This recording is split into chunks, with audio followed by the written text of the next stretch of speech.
Australia has a reputation as being one of the richest natural environments on the planet. Its famous red rock contrasts against still blue waters, deep green forests and azure skies. This landscape has an abundance of wildlife and is home to one of the oldest living indigenous populations. And the Northern Territory offers all of this within the confines of a World Heritage listed national park. Kakadu National Park is an outback paradise. Everywhere you go, there are fantastic views and wonderful wildlife. In fact, sometimes it feels like you're driving through a movie set, but you don't always have to stick to the road.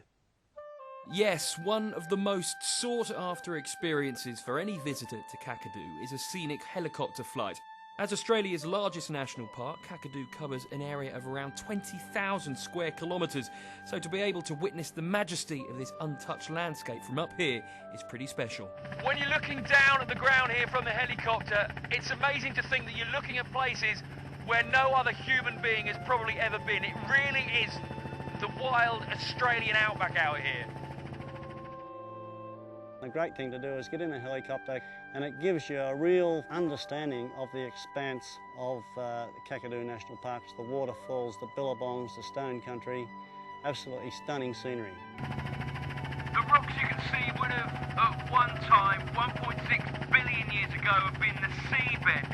The sort of structure you get here is where the sand, the sediment, things like that would have just, over the years, settled on there, formed new layers of seabed, which would have turned into rock, and as the water levels decline, of course, they start to poke out and form what we've got here today. The way this water is just, sitting there, virtually still, and you know that it's teeming with wildlife as well. And you also know that in a couple of months' time, when the dry season has ended, this water will rise metres and metres, and it will start to look like a different place.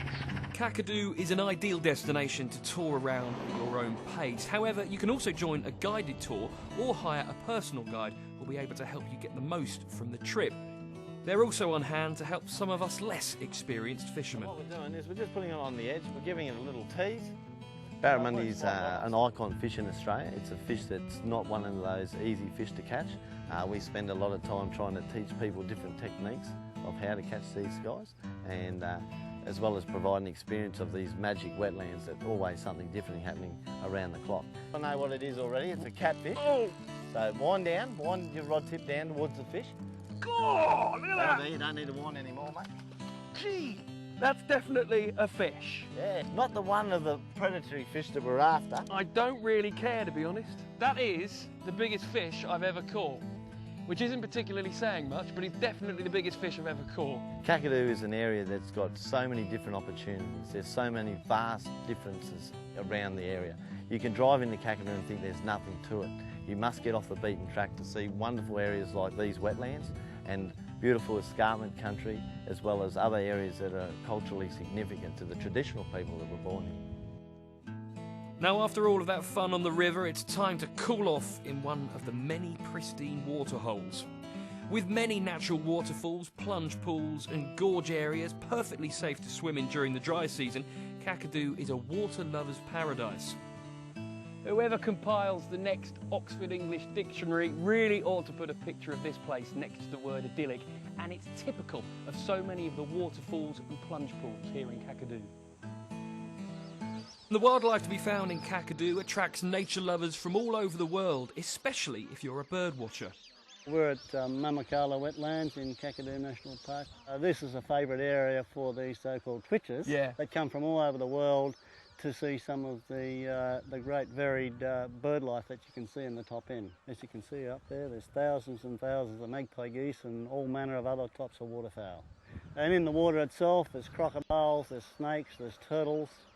So a place like this would be very popular with Aboriginal people, the traditional owners of this area. This is the sort of an area that would come hunting for all those things. This is, to a traditional person, an area like this is like a big shopping centre. But it's not just the birds that this area is famous for. There are, of course, the impressive but quite deadly saltwater crocs.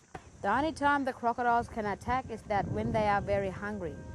So if you're down on the bank, you have to look around before you go a bit closer down, because once a crocodile pops up, and he sees you standing on the bank, he can actually move out of the water by using his tail with a speed of 100 miles an hour, that quick out of the water, just jumping straight out of the water, or he can actually flip you with his tail by spinning himself around and slapping you out with his tail, knocking you back into the water.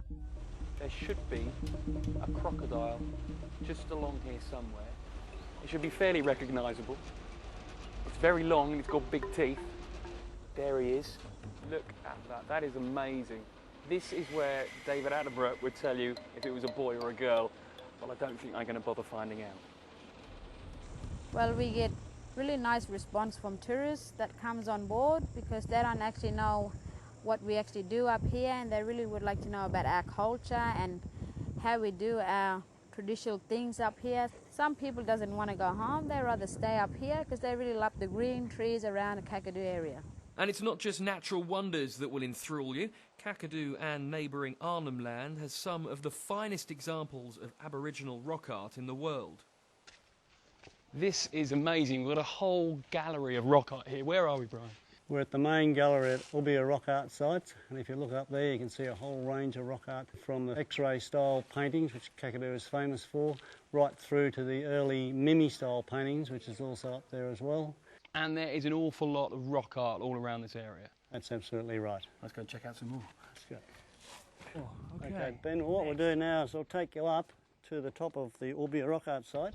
Great. Where you'll see one of the best views to be had in the whole of Kakadu. Fantastic. Wow, that is absolutely amazing. It is for sure. And it explains why there's so much rock art in this region. There's an abundance of food source on this beautiful big wetlands that we're looking over. And it's a pretty good view as well. It is for sure. Kakadu and Arnhem Land share a border, which is formed by the East Alligator River, and Arnhem Land itself is like stepping back in time. You go into Arnhem Land, it's got some of the world's very best rock art sites. And when you get over the border to Arnhem Land, the landscape takes on a new beauty as this untouched world reveals a heritage that goes back thousands of generations. Okay, what are we looking at the moment? Okay, we're looking at this moment, we're looking at floodplains, waterholes and the billabongs. And you still hunt this area, don't you? And we still keep hunting, continuing for our fresh food. It's absolutely stunning, it really is beautiful. Now we're looking at a rock art, the fresh waters, like fish, gunners, turtles, pythons, or a magpie geese, turkey hiding somewhere, freshwater crocodile, and the echidnas. Now looking at them, they seem almost skeletal-like, like you can look through them. Why is that? What's it called? Actually, when you're looking at this large freshwater fish, you can see the inside, the bones, and the guts inside. That's why now everyone's calling it X-rays. So X-ray style. Did it kind of almost serve then as a lesson to people, or it was teaching people as to what they should go out and catch? Exactly. Well, Wilfred, we've made it to the top. The views here, to say the least, are pretty spectacular. Now, the rock art, of course, is one facet of what makes Arnhem Land such a great place. But what do you think, in general, makes this area so fantastic?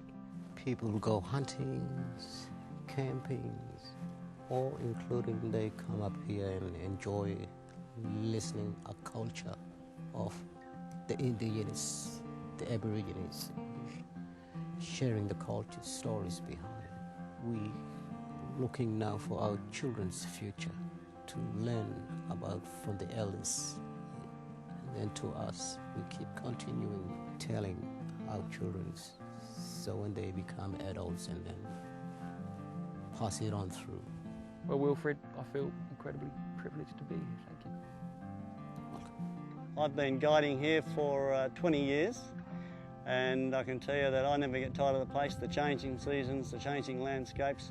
It always is an absolute pleasure to come out tour guiding in the park and showing people the wonderful sights that you can see up here in Kakadu National Park and Arnhem Land. As soon as you step into Kakadu, you could easily be forgiven for thinking that you've gone back thousands of years. Everywhere you turn, there are sights that will amaze you and will stay etched in your memory forever.